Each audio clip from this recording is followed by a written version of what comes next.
Hey everyone, we are live with the Mental Health Warriors podcast. We will be back shortly.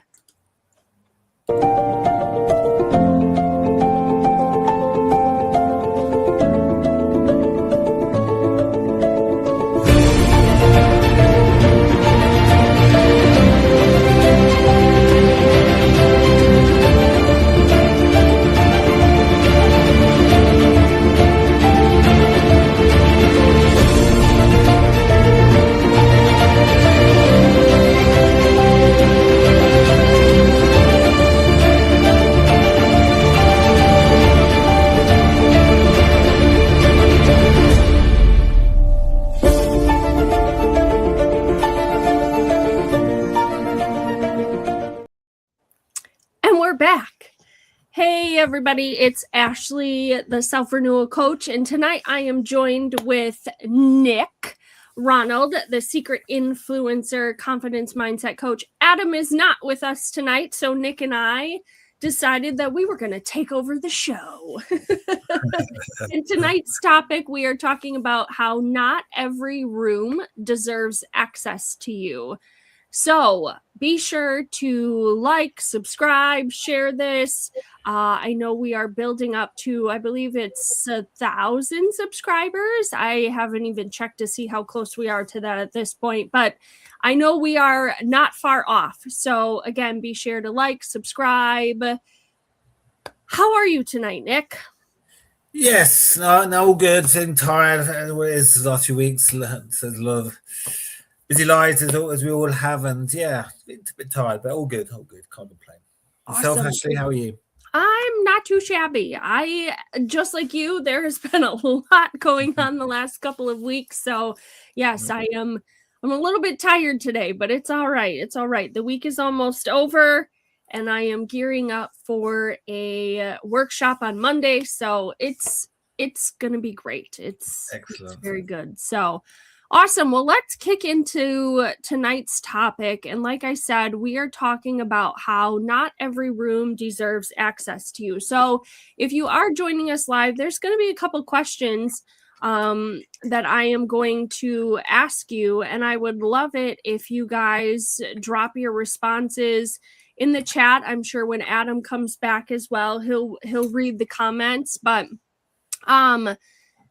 first of all, I just want to start by saying how a lot of times we spend time trying to fit into rooms that are draining, that are shrinking us and using us. How many of us have been used when you walk into certain rooms or spaces?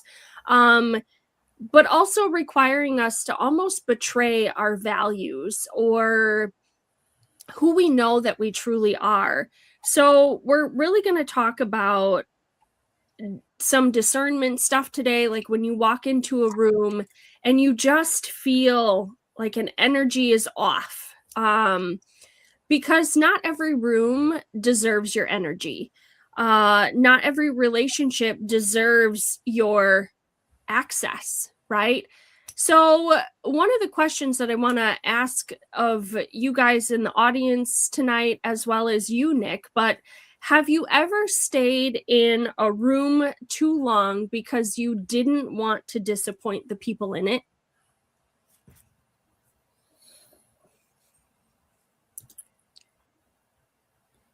Yes, of course.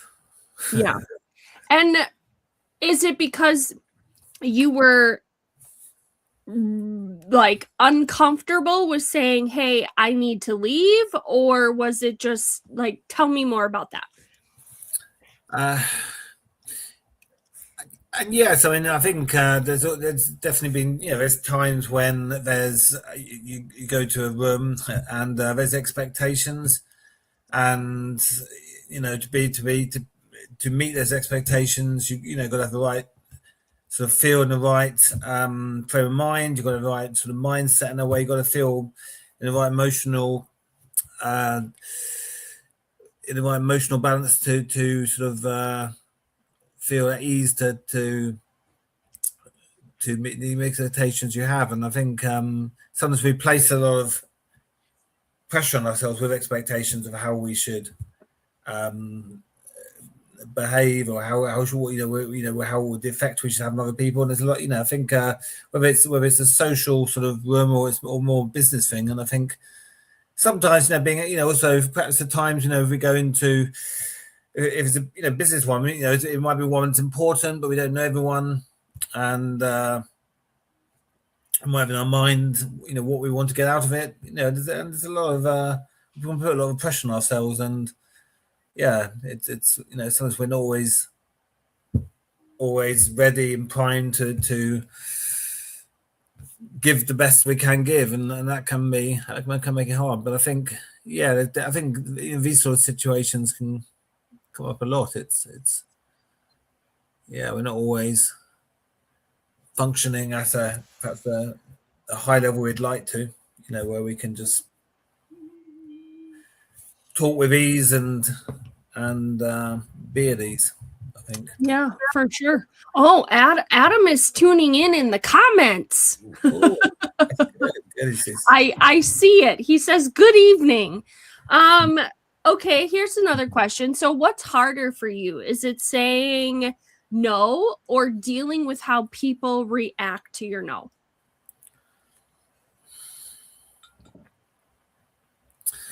Yeah, I mean, if you're asking me, I mean, I think for me, well, obviously everything is my sort of experience. I think I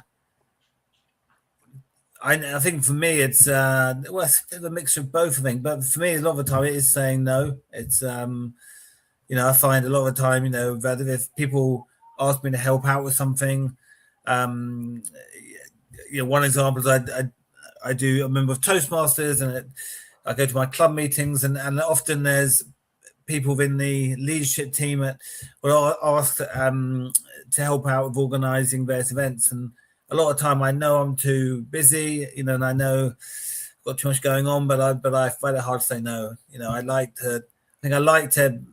don't want to let people down. I think that's a big part of me. I think there's something there. I think when people ask, can you do this? Can you help with this? Even if we know, well, actually, I don't, to be honest, I don't quite have the time, or, I'm not really able to do it often. Yeah, I find it hard to say no. So you have some people-pleasing tendencies.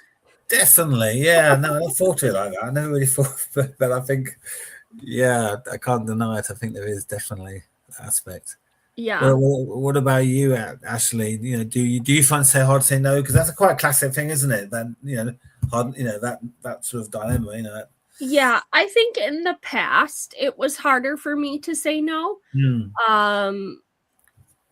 I think it was more so because I was made to feel guilty for saying no, or there was just certain uncomfortableness that came with saying no, or again that guilt of, well, XYZ is going to be there, you should really make an appearance, or something along those lines, where it was like, oh great, so now I have to do this out of obligation when I really don't want to, right? So I don't think it was necessarily how people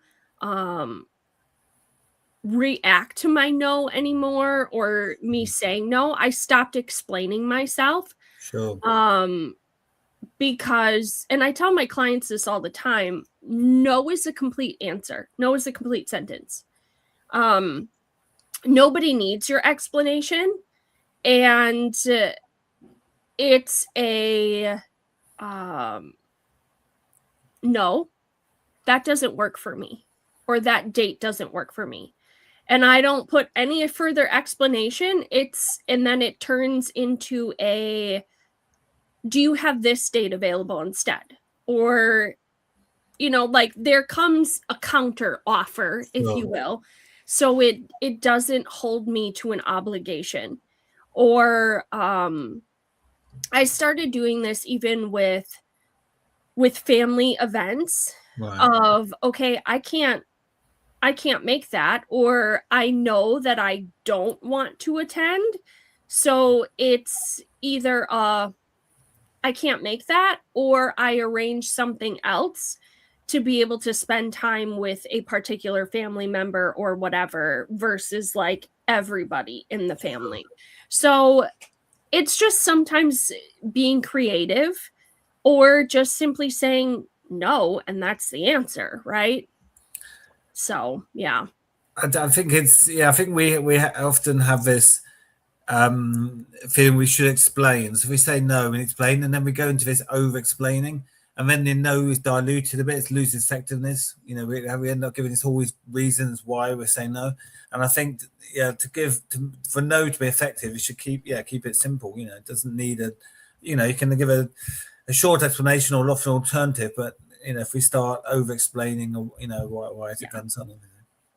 Well, and I think even when we get into the over explanation, not only does it dilutes the no, but it gives them another way around to make us feel guilty, or it gives them another in as far as violating the boundary of no is no. And when you start this over explanation or anything like that, it's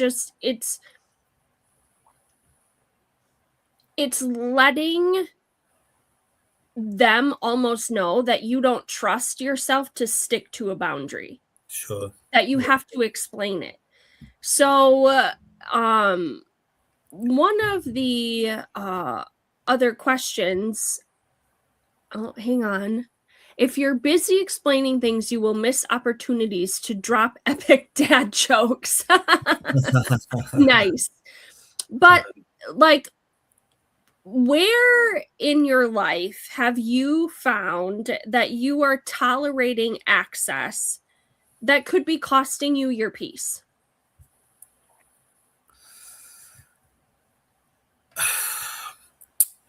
It's interesting because I think there's sometimes this I have this struggle of part of me wants to say yes more. There was a stage where I was trying to say yes more to take advantage of opportunities, but then if I say sometimes you got to that point where I was saying yes too much and getting overload of trying to please everyone and not giving myself the space I needed and the boundaries and the control over what I said yes to.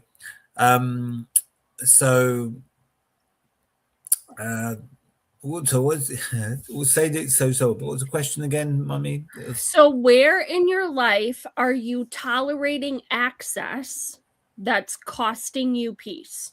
So where are you allowing people or things to have access in your life that's costing you your peace?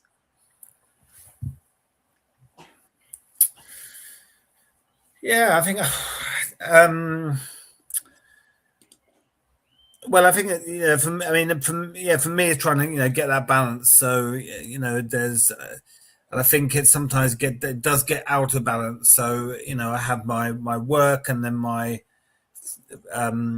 have my sort of my family and my friends and my interests like Toastmasters and various things. I think sometimes when there's too much of one where I can see the balance of my time being taken up too much of one, then I'm aware of that balance being out of kilter.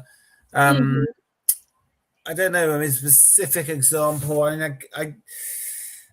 I guess for me personally, the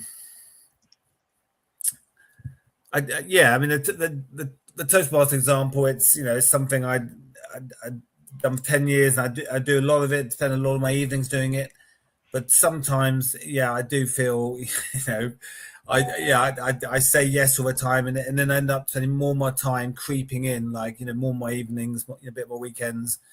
And for me, that's one example where I need to redress that balance, so that it's not means that I'm spending less time perhaps seeing friends or with family. So that's just one example for me, where I think it's for me it's about that balance. We all have these different areas we all need to give time for. And if we find the swinging towards more and more of our time being given to one area, which means that there's less on another area which is important to us, I think then we need to get those redress that balance. Right. Yeah. Let's see. I've got my list of questions here that I'm trying to pull some good ones up with.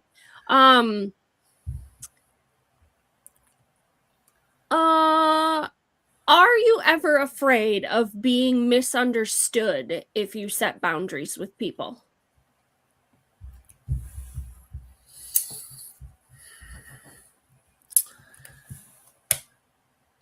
Yeah, I think that's definitely. I think often that is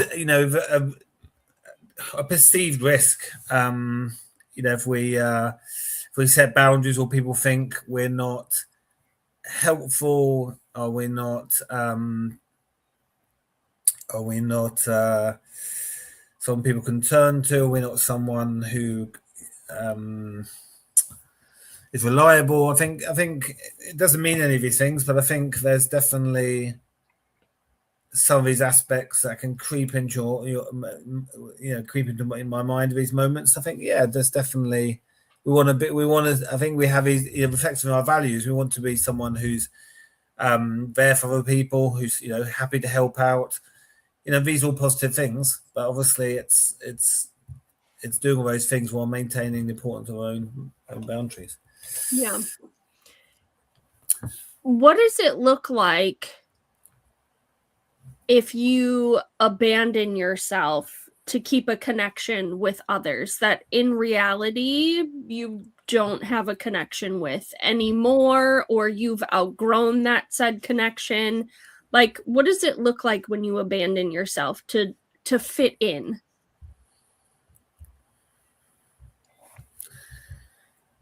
Yeah, I don't know what you think. I suppose with close friends, we should be able to be ourselves, and not need to feel we fit in, because we naturally fit in, because we have that close relationship where, for the good or the bad, all aspects, our friends know us. But I think when it gets to sort of lighter touch friends or newer friends or that wider circle, then well, perhaps we do want to create the best version of ourselves, and it's sometimes we can lose to keep build those connections. We can perhaps times looking to look the best, say the best right things, give the right impression. It's all good, but actually I guess it could be quite tiring. Is that really us? And I think if you've genuinely got that connection, you shouldn't need to even do that. You should just be able to be yourself, and that should be enough. So it's a good question there. I know. I'm going kind of deep today. And you guys can feel free to answer some of these questions even in the comments too, as far as if you've ever abandoned yourself to keep connection with people that maybe you've outgrown. Or I look at this scenario typically a lot of times with family. I mean, friendships is a good indicator too, but even with family. Sure. Because I think a lot of times when we've grown to a certain level and we don't necessarily spend a lot of time with particular family members or in family circles, and then we're placed back into those circles, we often minimize ourselves or we shrink ourselves because we don't want them to see our growth, almost as a fear of what are they going to think? What are they going to say? Because I've outgrown them. I've outgrown this situation. So we find ourselves reverting back to old habits, old patterns, old ways of speaking, of acting, things like that, because again, we're afraid to show who we are now. And when family typically sees us, they see us with the lens of the past versus the lens of who we are now. because that's who they know us to be. They know us by. They know us by our tendencies, our habits, versus who we are now.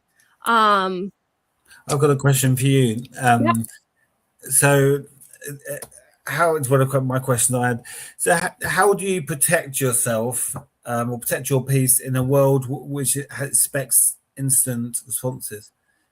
Because I think in the world today, we have obviously social media and WhatsApp. We have a notification beeping all the time from friends and family often as well. How do we? It's more expectation for more quicker responses. So how do you? So I love this question, Nick, but I very much used to be the one that would respond immediately. If I got a message, I would respond.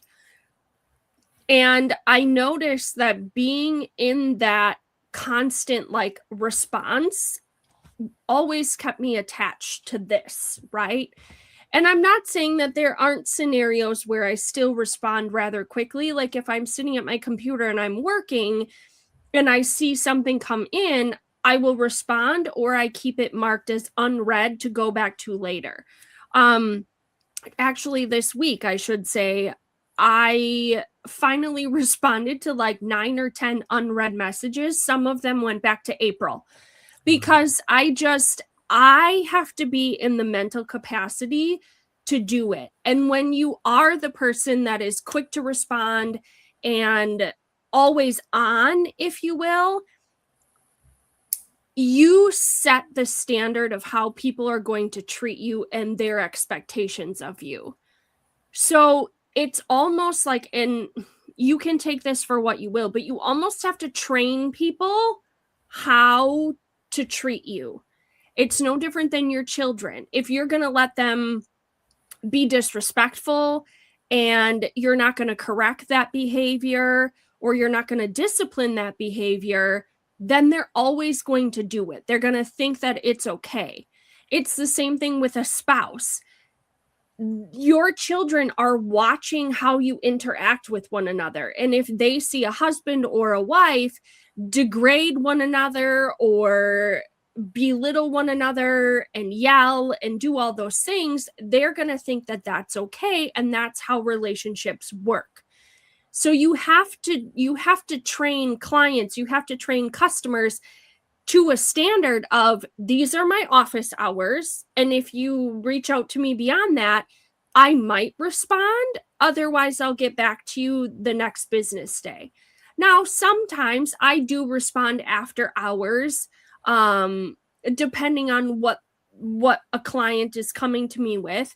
But even for our construction business, if somebody calls me at 4:58 and office hours go until 5, I might not respond until the next day, because it's like I'm closing up shop, right? It's like a restaurant when you close at 6 and somebody comes in at 5:55, right? And you don't have a choice but to serve them, or you say we're closed, or whatever, right? But it's setting that standard of, I have so much going on. I cannot be in constant response, because if I'm in constant response, I get nothing else done. So you have to look at, okay, what boundaries do I need to set in place for this? And it's tough sometimes to stick within those office hours or those boundaries sometimes, but you do the very best that you can. And again, you set that standard. So that's just my take on it. I put myself in that hustly energy of, I gotta respond. And then it's exhausting. And then it's like, well, what the hell else am I going to get done if I'm in constant response? Right? Of course. So you have to sometimes set things aside and you keep it marked unread and you get back to it when you can. So that's just my take on that. We do have a question in the So how does one learn they have unprocessed emotions and deal with them? Hint, I did find an answer to this that serves me well. What's your take on the question, though, Nick? How does one learn they have unprocessed emotions and deal with them?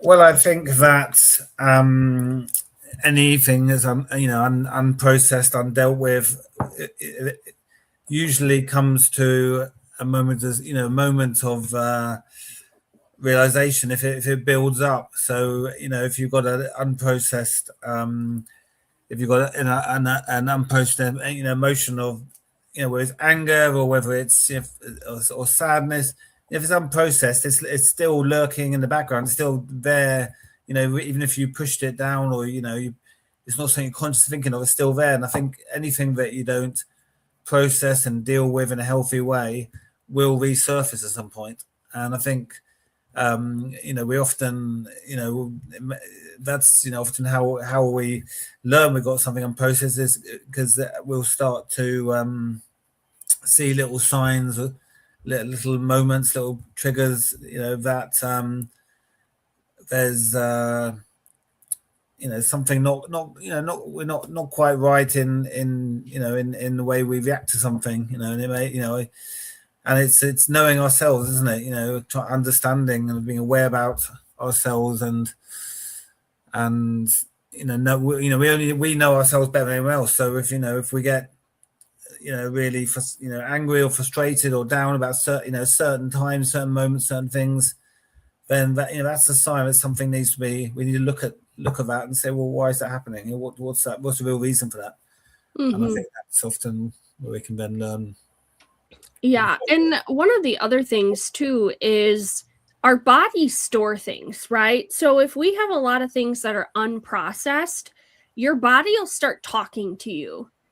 And this is something that I talk with my clients about too, as far as even in the burnout phase, right?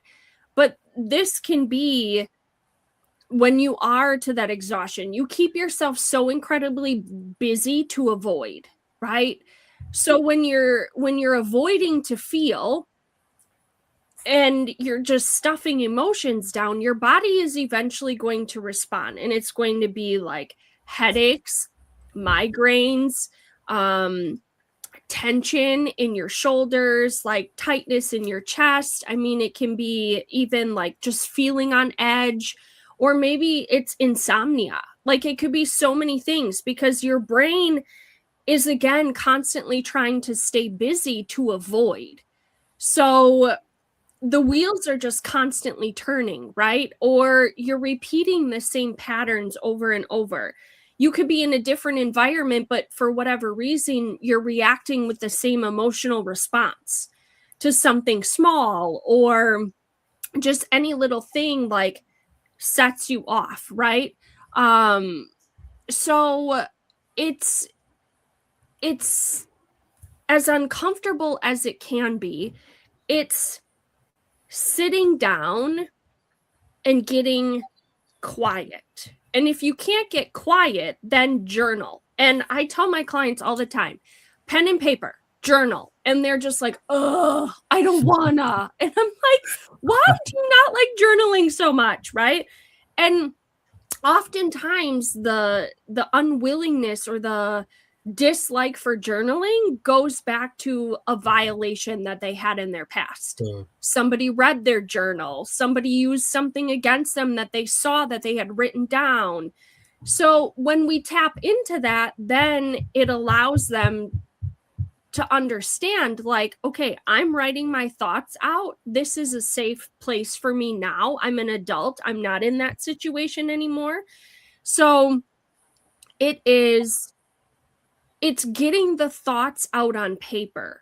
It's digging into, why am I stuffing these emotions? What emotions keep coming up? It's what am I afraid to feel? Because we can pour our hearts out onto paper easier than we can pour our hearts out to another human being. Sure. Because the paper is just the paper. It's not going to judge you. It's not going to talk back, right? So I tell my clients, like, write a letter to yourself, right? Write a letter to your younger self. If you went through something traumatic, what did your younger self need to hear from you? What did your younger self need to hear from an adult in your life? And write it as if you as the adult are now speaking to that younger self. And it's a powerful exercise, but it also is a vulnerability. And that's typically what we're afraid of. We're afraid to be vulnerable, even with paper, because what if I don't like the feelings that come up, right? We don't want to feel things. And that's scary when it comes time for us to feel it. Sure. Because at some point, your body will have some sort of an emotional response. You can only stuff emotions for so long before you either explode or you have an absolute, like, ugly cry session. Sure. No, I'm a fan of journaling. My desk is it's piles of paper, but it may look a bit chaotic to everyone. It means to me, but I think it's always, something about better out than in, and there's nothing healthy about stuffing things down. Emotions or thoughts or actions. I think generally, getting things out is best way, to keep our mind clear and uncluttered, and I think writing them down is one way of clearing them out, getting them out to your getting them out, and you can help you sort of find out that's what's important, what's been struggling you to get something. I'm definitely a firm supporter of journaling as one toolkit, one tool you can use. So So when we're really talking about how not every room deserves access to you, it's also not everyone deserves access to you. So when you really think about that access point, right? Where do you find that setting a boundary and sticking to it is more difficult for you? And this can go for you guys in the chat. This can, obviously, Nick, I want you to answer this as well, but I want to hear from you guys in the chat too, as to, where do you find it most difficult to set a boundary and stick to it? Yeah, I'd be interested to see what people say. I'd be interested to hear the different, because everyone has their own different areas they might struggle to set boundaries. It'd be interesting to know what different ones people find. Because I'm sure some it's work boundaries, some it might be personal. It'd be interesting to see. And I know we've talked about boundaries, a lot before, but I really feel, again, the world is such a noisy, busy place. And when we think boundaries, we think even that it has to be with people. What if it's boundaries with things that we need to set, right? So it isn't, I want you guys to think beyond even the people box, right? Because maybe it's boundaries around your phone. Maybe it's boundaries around, surfing the internet, even if it's not on your phone, but boundaries around technology in general, watching TV, playing video games, boundaries around your health and wellness. Like, it isn't just around people. No, I think it's time is one of the most precious resources we have, and certainly, we look at money can come and go, but time, it just goes. So we have to, value our time. It's the one thing that we have that we can spend it wisely or waste time, and I think boundaries is a key part of that. Do we is it, do we spend, do we get enough sleep? Do we spend too much time on technology? Do we spend the right amount of time with the right people? And who is the right people? I think that you're right. I mean, it all comes down to valuing our time. And yeah. Well, and I mean, even when you're really thinking about the mental health protection in general, whether it be, it doesn't matter what topic you want to put on it, whether it's boundaries or access or anything like that. But our environments, they matter.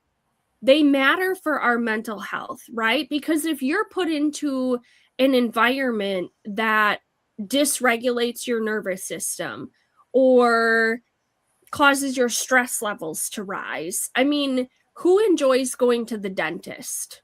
I mean, I don't mind my dentist. He's a pretty cool guy. He's pretty nice, right? But some people have like anxiousness when it comes to going to the dentist, right? That's the most common one that I hear all the time. sure. But like that's dysregulating your nervous system, right? So how can you prepare yourself to entering those environments, right? Because it isn't even necessarily always about the access, because you have to take care of your health, right? And your teeth are very important, but it's also like you have to look at how can you regulate yourself, how can you prepare yourself to go into that type of environment, that type of space, without causing yourself to like spin out and go into, an absolute meltdown, right? So it's really thinking about things like that as far as that too. So It's I think not just dentists, but I mean, even looking at doctors. I mean, I think a lot of people don't go to doctors, for physical health when they perhaps should go regular checkups, but or if they're feeling down, just go for a talks for chat. I think because when you go to the doctors, you're giving access. You're familiar with vulnerability sometimes. Whether it's a physical or whether it's a mental. Sometimes it can be hard sometimes. Opening up and saying well got this this pain I'm worried about. You don't want to admit it. You don't want to admit maybe there's something wrong, or if if you're struggling with life, often we go to our doctor as first port of call. So I think that's another thing of a big thing of access. Like you say, it's a dentist, a doctor. It's those health professionals, often the ones where have access. yeah. So it's, and like I said, it isn't even so much as not every room deserves access, because some rooms need access, right? It's like what movie is it? Is it Hobbs and Shaw with Jason Statham and The Rock, where they're trying to get into the room, right? And the bad guys are on the other side, and he keeps holding up, the guys he's knocked out, and it keeps saying access denied, access denied, right? So there are certain areas where you need to deny access, right? You need to deny yourself access to it, but you need to deny others access to you. But then there's those areas where you need to allow access, right? So it's using that discernment. It's really looking at the situation as a whole of who do I allow to have access and who do I deny access, right? So don't take this conversation as a don't allow anybody access, right? That's not what we're saying here. It's a use the discernment, use your gut instinct of, should this person have access to me? Is this person qualified to give me an opinion, right? Because that's all everybody pretty much has, is an opinion. Are they qualified enough to give me an opinion about XYZ topic? Because if they're not, and they're not somebody that you would say what's a good analogy? You wouldn't bring your dog to the fire station if they need to go to the vet, right? So that's how you need to view certain situations and relationships and rooms, if you will, of, is this person qualified to give me advice or to give me an opinion on XYZ? If not, then maybe they don't need access to what it is that you're trying to be vulnerable with, or to ask a question on, or to share. That's the type of lens I want you to view this through. I have a question for you, Ashley. Do you think, so I guess we all want to be a good role model, to our children or even other people on our networks. Do you think sort of setting boundaries, or be able to set access, a lot of these things we talk about, do you think that's part of being a good role model? So this, because this is I guess you could say this is a skill, being able to set boundaries, set the right boundaries, give access, and follow guidance. It's kind of a skill you build up. Would you say that it's an important part of being a role model in life, being able to do these things? Yes, I would say that is, because I would say that I didn't necessarily have this sort of mindset or topics or discussions as a child, as a teenager, of this is what healthy boundaries look like, right? Sure. So when you don't have that in your life displayed for you, you often then go into that people-pleasing mode, right? You go into well, they made me feel guilty, so I'm just going to do this out of obligation. I'm not going to have boundaries. I'm not going to set boundaries, or I do, but I let people cross up. Like, you're very wishy-washy. Sure. So you have to learn then the hard way of what setting boundaries looks like. And you don't have to verbally speak your boundaries out. You can tell somebody no in love, and no is no. And they may not like it, but that's a them issue, not a you issue. And again, this goes back to the explanation, the over-explaining, and the justification as to why you're not doing something, right? Sure. Because you think you have to justify your reasoning. So when you learn that you don't need to justify, you don't need to ask somebody permission to keep your peace, right? You don't have to ask somebody permission to not meet their expectation, because that's exactly what they're putting on you. They're putting their expectation on you without really putting it on you, if that makes sense, or Yes. verbalizing it to you. So when you realize that you don't have to meet that said expectation if it violates, or not even violates, but if it goes against your peace, if it goes against your values, your standard of living, if you will, then no is no. And when you can show your children that, and they can distinguish that they can say no to, then you're creating an environment for them to have healthy boundary setting as adults. I've had this experience where one of my boys at a family gathering, he was like, I don't want to be here. I don't want to be around these people anymore. Can we leave? Right. He was telling me, I'm setting a boundary, and I have to respect what he's saying without knowing that he's really saying it. You know what I mean? Because he's a kid.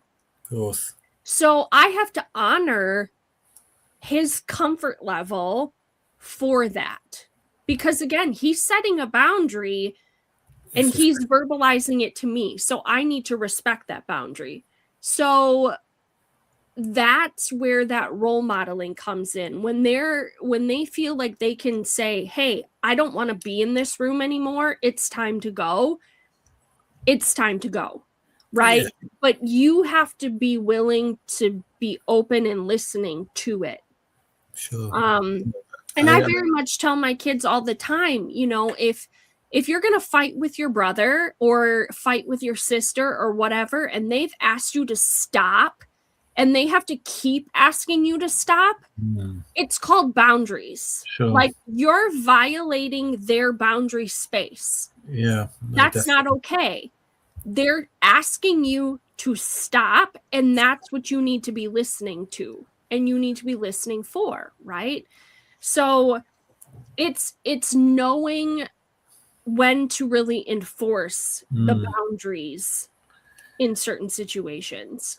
I mean, I think that, for looking, because with my 10-year-old son, I think one of the biggest things I try to give him or help him develop is confidence in himself, and the confidence to set boundaries, the confidence to stand his ground when needed, to make the right choices. And I think boundary setting is part of that through me doing it in my life, and I think showing examples that all build this is so he can look up and see the way I live, is a way that he can take some things like that. But I think it's all about building that confidence to say what he wants to say and do what he wants to do, but that are the right, that fit in with the values, but also being able to set boundaries. I think that, and it's interesting. I do some work in schools and nurseries, and a lot of what they are trying to teach for children is just to say to other children, no, I don't like that, and stop, because at a young age, often children, they get in each other's personal space unintentionally, and one of the child will get uncomfortable, and the other, they're not aware of it, not doing it deliberately, they're not got the emotional capacity necessarily to sort of burn something. We have to say, so we're trying to get the children to say, or tell the other person, I don't like that, or and we're trying to get them to understand personal space, and what to do if someone, if they don't like what the other child's doing, or how the other child reacts to that. So it's it's definitely something that we I guess like all these things, need to, I guess, try and encourage our children to know this is important part of building social relationships, starting from that point of if you're not comfortable with something, you've got a right to sort of say, if you're not that so like your example for your son, that's quite a nice one, that. Yeah. Well, and it's one of those things that oftentimes, going back to rooms or spaces, if you will, that we've outgrown, our relationships that we've outgrown. Oftentimes we think that we need to set ourselves on fire to keep those rooms warm, right? Yeah. We don't need to do that. If you've outgrown a situation and you walk back into that and you notice that I don't really fit in here anymore, right? You're not obligated to keep going back to that room. No. Or to that relationship, or just any situation. Sure. You're not required to set yourself on fire to keep those rooms warm. Yeah. No. So you really have to again, it goes back to that gut instinct. It goes back to that discernment of, do I even fit in here anymore? Or have I outgrown this space? There are a ton of rooms that I have outgrown. And I very rarely will put myself back into those rooms. And if I have to, It's definitely for a shorter window of time because I've set a boundary and know, like, I don't belong here anymore. And even if it is with family, it's this isn't the space for me anymore because I'm going way up here and they're still stuck way down here. So there's such a wide gap that it's like, I can't go back into that way of thinking. I can't go back into this environment. So it's knowing that and being okay with the growth and Sure. the outgrowing of certain seasons and relationships and life, right? I mean, I definitely think that, our gut instinct is a good way of, knowing whether something's right. I think, I think there's a book I read recently about but often we don't know, should I, what's right to do in certain situations. But I think there's a lot of things said about following our gut instinct. I think most of the time our gut instinct is right because it's, it comes from our instinctive survival instinct, that instantly says where something's the right decision, the right thing to do. Is, honed over 1,000 years. It's survival, right, flight or fight. And I think, it's not always right, but I think that, if it just uncomfortable with something, follow gut instinct, I think a lot of the time can be the right way forward. But yeah, no, definitely. We all move forward and evolve in our life, and I think that's a healthy thing because that's part of having that growth mindset. We're always looking to learn and develop and try new things and move more forwards in our life and want to achieve.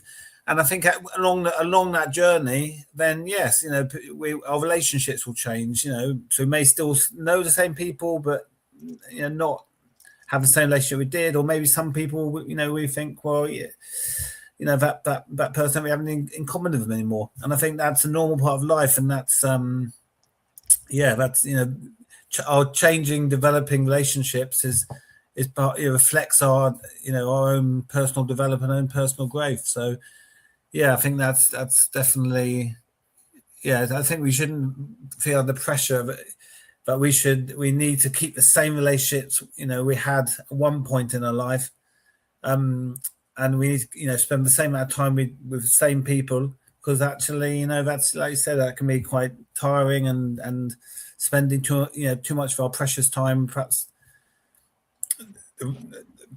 people who we don't have that sort of same connection with. I think it's about knowing that we're developing, we're evolving, we're moving forward, and now we've got we're changing who we decide to spend our time with, because time is so precious, and we don't want to waste it. Well, and I think too, like when we've outgrown situations and we constantly put ourselves back into those rooms or those areas, it's because we have a fear of letting go. Sure. We're afraid that if we let go, something will happen to that person or that group of people because we've moved on, or we're afraid to grieve the letting go. Because in reality, you have to grieve a relationship that you've outgrown. Sure. I struggle with this. Like I don't necessarily want to feel the feels. I'm just like, peace out. I'm done. Like you just build the wall and you build the bridge and you get over it, right? Sure. So it's like I don't want to feel the feelings of what that relationship ending is going to bring up. So you go into like this denial, this avoidance of the feelings, rather than, I've outgrown this and they're not for me anymore, and that's okay. I can let that relationship go and be what it'll be, and maybe at some point our paths will cross again, but for now, that's just what it is, right? And there's nothing you can necessarily do to change it, especially if you're outgrowing it, because you don't want to shrink yourself to fit in, which is what we were talking about before.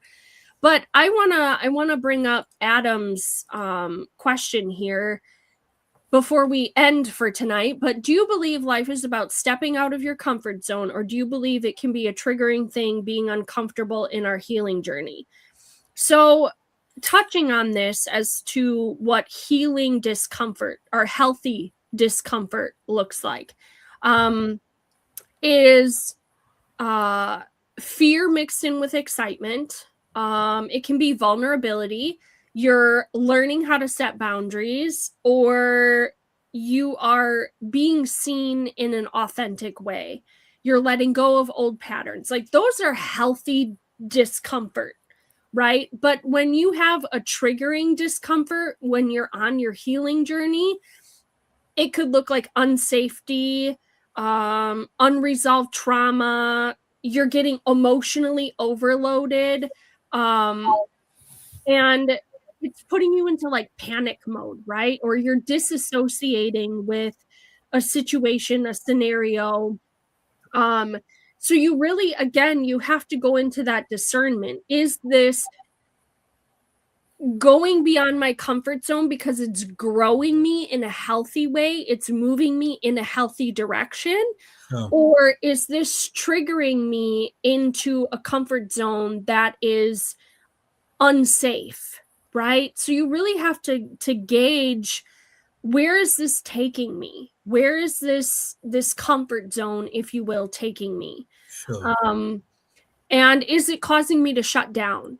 Because if it's causing you to shut down, then maybe that's not a safe space for you to be in. Does that answer your question, Adam? Tell me in the chat. Yeah, that's right. Thoughts. I mean, I think we humans often find change quite hard. We find a lot of comfort in it. And I think that's because we often, we're creatures of habit. There's a lot. We have that comfort in having the same habits every day, knowing the same people, doing the same thing. Even though we don't, we don't want to, we can get bored of it. Our life's too much routine habits, but we get a lot of comfort in that. And where there's step out of a comfort zone, it's that change, and confronting that things may change. And even if we know deep down that things need to change, as it's that process of change can be hard. It's that, and I think there's I think I mentioned it before about being comfortable being uncomfortable, because if you want to have some positive change and make a big difference to your life in a beneficial way, sometimes it has to be a bit uncomfortable, because you're getting out of comfort zone, you're changing things for the better, hopefully. So that's my thoughts. Yep, absolutely. Okay, any final thoughts for tonight? We've got a few minutes left, so what do you got? Yeah, I mean, my final thoughts are, time is precious, and reflects, what value do you place on your time? If you really value your time, and see the importance of it, then you should spend it with the people that matter, doing the things that matter. And we can all feel pressures at time to spend time with people we might not want to spend time with, and technology as well.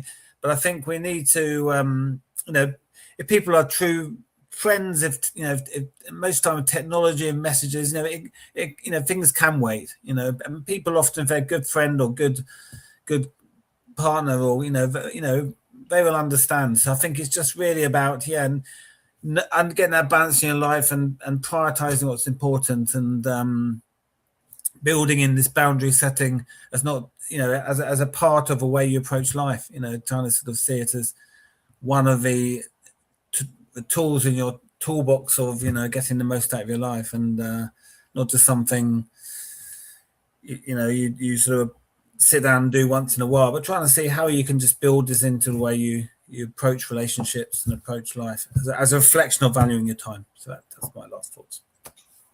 Awesome. Yeah, for sure. I think for me, it's remembering that you can still love people and limit access. That it's not about getting invited into more rooms, right? But it's really, again, discerning which rooms deserve the most access to you. Because, like I said before, if you've outgrown certain rooms and you're finding that you're compromising your values and who you've become to fit into those rooms, then they're not for you. So it's being willing to have eyes open to see those things. And I will tell you before we leave as well that this is something that I am hosting a workshop for on Monday, because we're going to dive deeper into why the guilt is happening and what it looks like when you're constantly accessed, right? What that does to your energy, your peace. So this is a big topic that I feel like in the noisiness of the world today, we have to talk about, and we need to be talking about regularly, because boundary setting is probably one of the biggest things that I see so many people struggling with. They're people pleasing, they're compromising their values because what if they get mad at me, right? That's usually the question. What if they get mad at me? What if they, tell me I can't come anymore? What if they cut me off because I've set boundaries with them? So I see it over and over again. And at some point, it has to be addressed. And that's one of the things that I love about the fact that we are addressing this. It boils down to what this does to our mental health as well, when we're constantly allowing people access to us that shouldn't have access to us. So I really appreciate everybody tuning in tonight. Adam no, you're not back again, are you, Nick, for the rest of the month? Yes. No, it's only one on the... Because next week we're off. We're off next week. Oh, yes, that's right. Then I can't do the following week. That's it. Yep. So Adam and I will be back at the end of the month. That is, what is that? June 28th. Adam and I will be back. And then all three of us will be back again in June, or May. I mean, May 28th. I'm jumping ahead. May 28th, Adam and I will be back. And then the three of us will be back again in June with another topic. I am not sure what our topic is in 2 weeks. I think we have to reconvene that with Adam when he's back. But thank you, everybody, for tuning in tonight. Again, like, subscribe, share this. The clips will drop, I'm sure, probably over the next few days. Adam will put that together, but we just appreciate all of you. And if you guys have any questions or drop all of that stuff in the comments, and we will see you guys in a couple weeks. In a couple of weeks, yes. Well, have a good night. Night, everyone. Bye.